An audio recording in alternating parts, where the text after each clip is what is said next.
Welcome, everyone. Thank you so much for being here. This is like my Super Bowl, getting to sit down with the Raj Shamani. Can we give him a round of applause?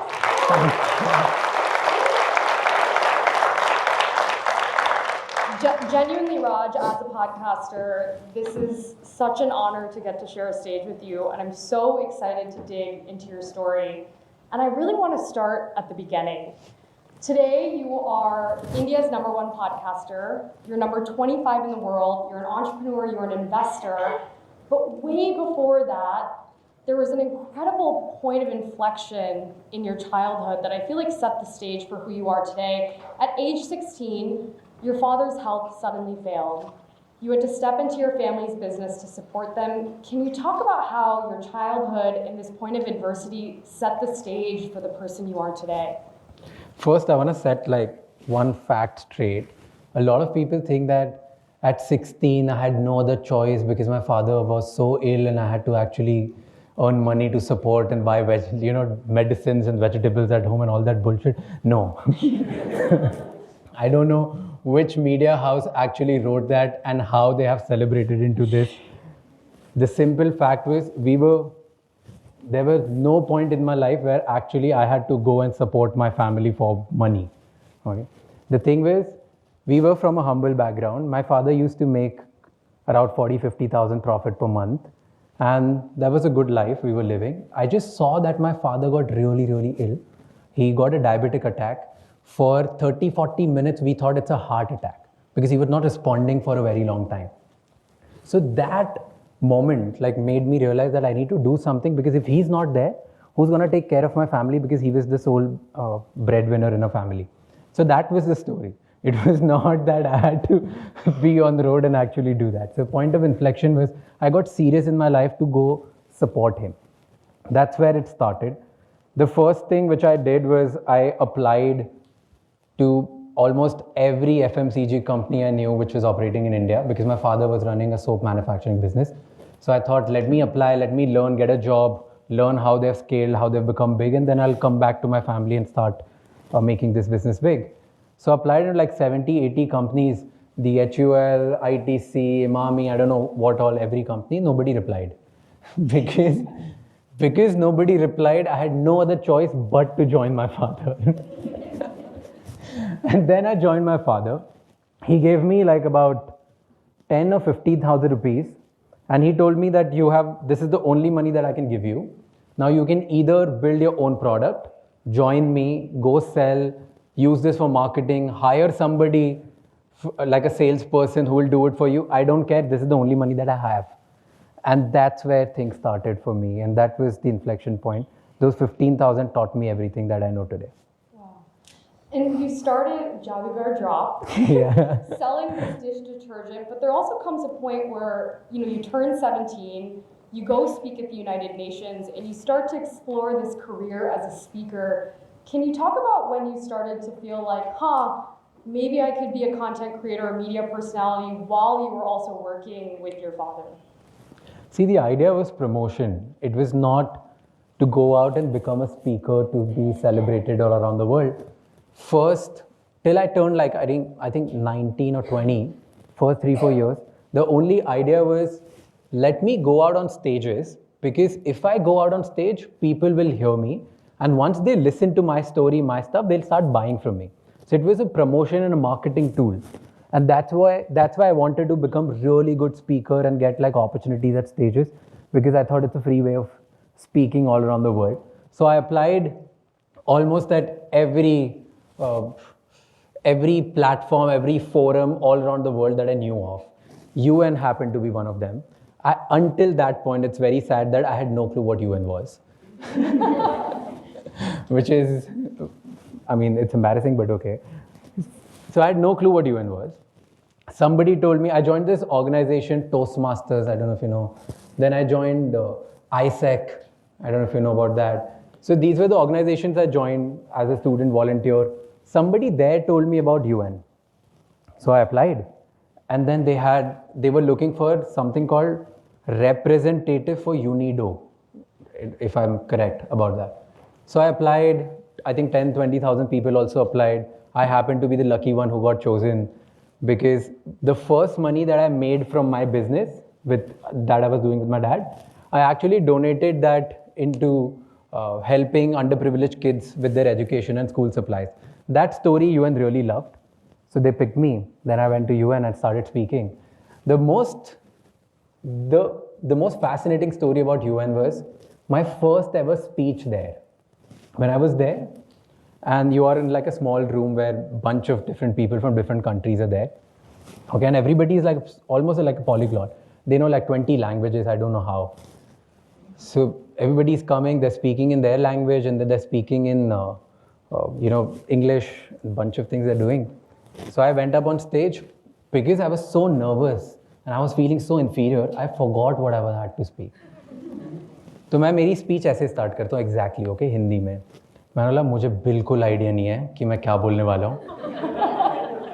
तो अब मैं कुछ ऐसा बोलूँगा और फिर and में ना कुछ सेंटी सोच रहा हूँ. मैं सोचने दो कुछ ना कुछ ताकि तुम लोग और नर्वसली सोचो कि मैं क्या बोलते जा रहा हूँ. Exact these were the words I was blabbering and then I said Jai Hind.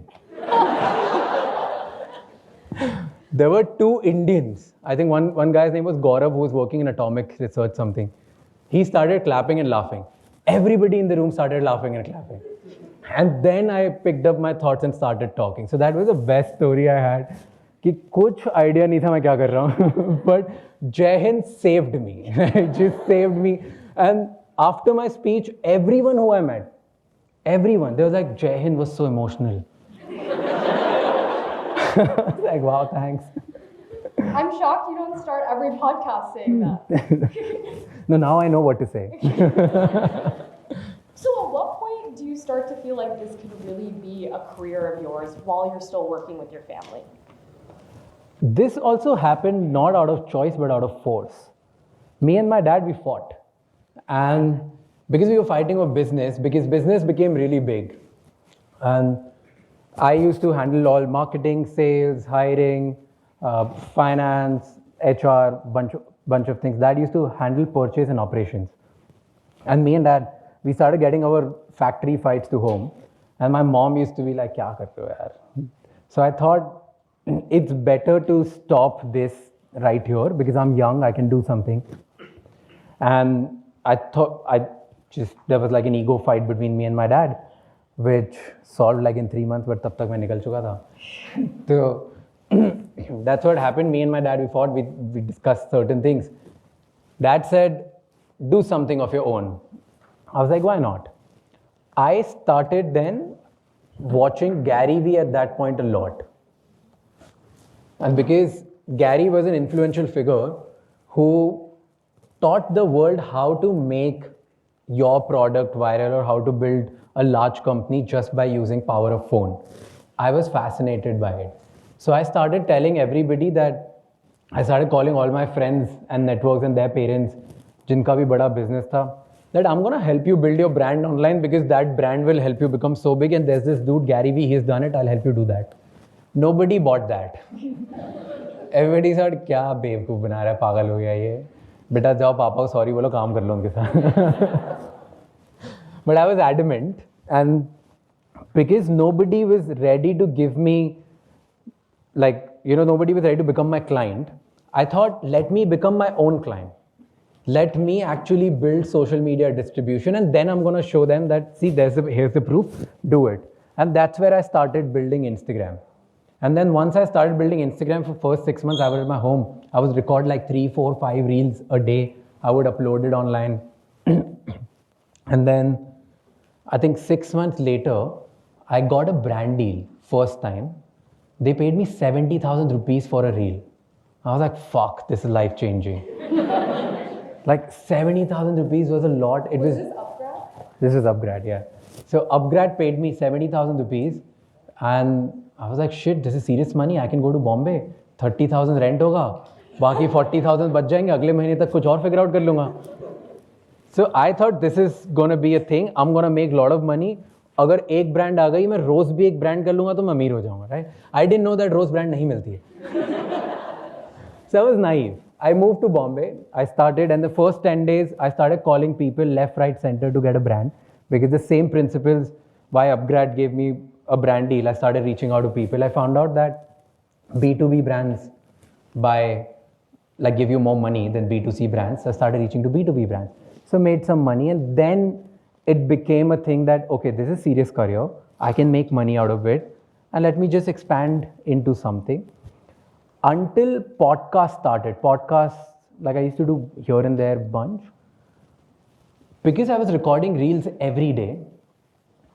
I was like, this is gonna get me some money, but where is it heading? I can't build something really big. So I thought, let me ask people who have built something really big. And that's where the idea of podcast started. So I started reaching out to everyone who understood the world better, who had better relationships than me, who had better network than me, who were richer than me, who understood about wealth. I started reaching out to them to start teaching me something, and we started recording that, and that became podcast. So that was a point I thought maybe this is serious, let me pursue it full time. I mean, I was already pursuing full time, but I thought कि अब इससे कुछ हो सकता है. I think my dad still believes कि soap business was a better idea. He still doesn't believe that this is a career which is going to last for long, but that's how it happened. Wow. I mean, today with Figuring Out Your podcast, you've interviewed Bill Gates, MS Dhoni, Amir Khan, the president of France. You've sat down with some of the biggest and brightest leaders in the world. What are some of the key things that you've learned in watching them over the years? Wow. So many.